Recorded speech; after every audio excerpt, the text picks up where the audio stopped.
In this moment of crisis around the world, in our own country, in our own community, in our own lives, in my own life, I've noticed last week that I was resisting. I love to be busy. I'm a master of getting things done. And as the crisis started to unravel, I kept trying to be busy, switching some of my events online, offering so much things for our community, free events, all these things. But eventually, I reached a point where there was no busyness because the whole world has stopped. And to my surprise, I discovered that I could not be as busy as before. And as I slowed down, I noticed that I was resisting.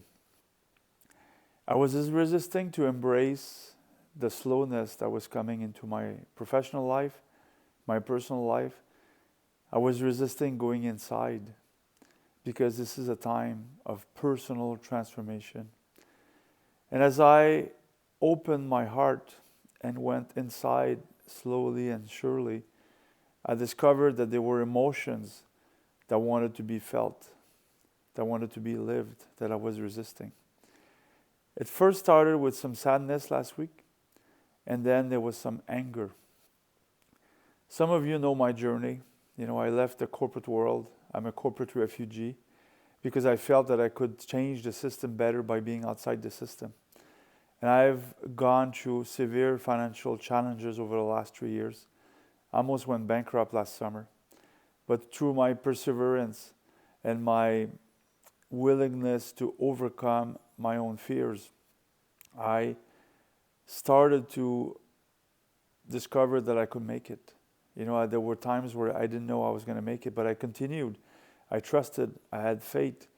And this year in 2020, after the first 2 months, it was lining up to be an extraordinary year for me.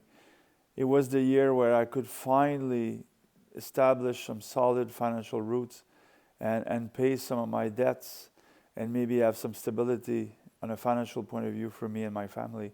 And then 10 days ago, everything stopped. I've not sold anything for 10 days. And even though I've switched some of my events online training and things, I've discovered that it's very, very difficult for people to open their wallets at this time of severe uncertainty. So today I choose to embrace slowness.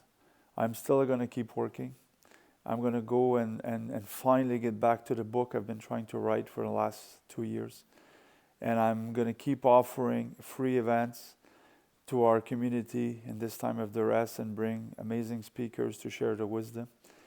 But I'm going to stop resisting. And I'm asking you today, what are you resisting in this time of severe changes?